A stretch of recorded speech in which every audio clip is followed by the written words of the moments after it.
ഉത്തര മലബാറിലെ കളിയാട്ടക്കാവുകളിലെല്ലാം പലവിധ തെയ്യക്കോലങ്ങൾ കെട്ടിയാടാറുണ്ട്. എന്നാൽ തെയ്യങ്ങൾക്കെല്ലാം രൂപഭംഗിയും കണ്ണഞ്ചിപ്പിക്കുന്ന വർണ്ണപ്പകിട്ട് നൽകാൻ കൈമെയ് മറന്ന് അധ്വാനിക്കുന്നവരെക്കുറിച്ച് ആരും തന്നെ ഓർക്കാറേയില്ല.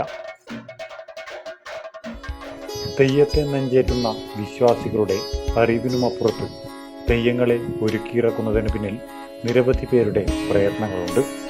അവരിലൊരാളാണ് തൃക്കരിപ്പൂർ മാണിയാട്ടെ ആലയിൽ ഭാസ്കരൻ.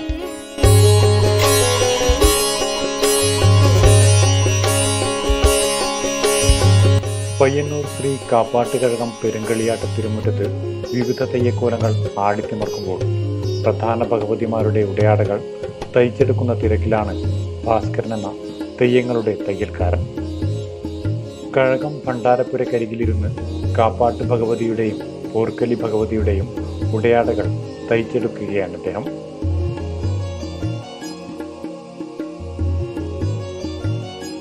രാപ്പകലില്ലാതെയുള്ള അധ്വാനം. ചെണ്ടമേളപ്പെരുക്കത്തിനിടയിൽ തയ്യലുപകരണത്തിന്റെ ശബ്ദം പുറം ലോകം അറിയുന്നതേയില്ല. തെയ്യങ്ങൾക്കുള്ള ഉടുത്തുകെട്ടുകൾ കലാപരമായി തയ്ച്ചെടുക്കുന്നതിൽ വിദഗ്ധനാണ് ഭാസ്കരേട്ടൻ. ഈ പണിയറിയാവുന്നവർ നാട്ടിൽ അധികമില്ലാത്തതിനാൽ വിശ്രമമില്ലാതെയാണ് ജോലി ചെയ്യേണ്ടി വരുന്നതെന്ന് ഭാസ്കരേട്ടൻ പറയുന്നു.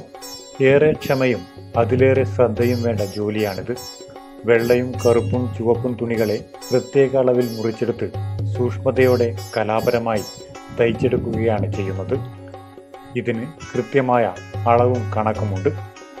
ഓരോ തെയ്യത്തിനു വേണ്ടിയും തയ്ച്ചെടുക്കുന്ന ഈ ആടകൾക്ക് ഓരോന്നിനും കാണിമുണ്ട്, കച്ചുംകര, കൊണ്ടൽ, കുപ്പിത്തളം, കമ്പുകാൽ എന്നിങ്ങനെയൊക്കെയാണ് പേരുകൾ.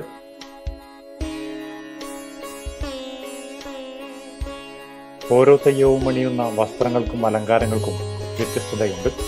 മുടിയുടെ വ്യത്യാസമനുസരിച്ച് അരച്ചമയങ്ങൾക്കും മാറ്റമുണ്ടാകും.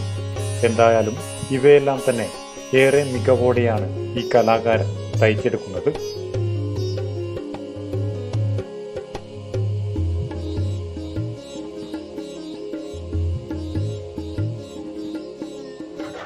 ക്ഷേത്ര തിരുമുറ്റത്ത് ചെണ്ടയുടെ താളം മുറുകുമ്പോഴും തെയ്യങ്ങൾ ഉറഞ്ഞാടുമ്പോഴും ഭാസ്കരൻ എന്ന ഈ അതുല്യ മനുഷ്യൻ്റെ ശ്രദ്ധ മാറുന്നതേയില്ല. തെയ്യം കലയ്ക്ക് വേണ്ടി തയ്യൽ കലയിലേർപ്പെട്ട ഭാസ്കരൻ എന്ന തെയ്യങ്ങളുടെ ഈ തയ്യൽക്കാരൻ ഭഗവതിമാരുടെ ഉടയാടകൾ ഏകാഗ്രതയോടെ തയ്ച്ചെടുക്കുകയാണ്. ന്യൂസ് 1 കേരള, പയ്യന്നൂർ.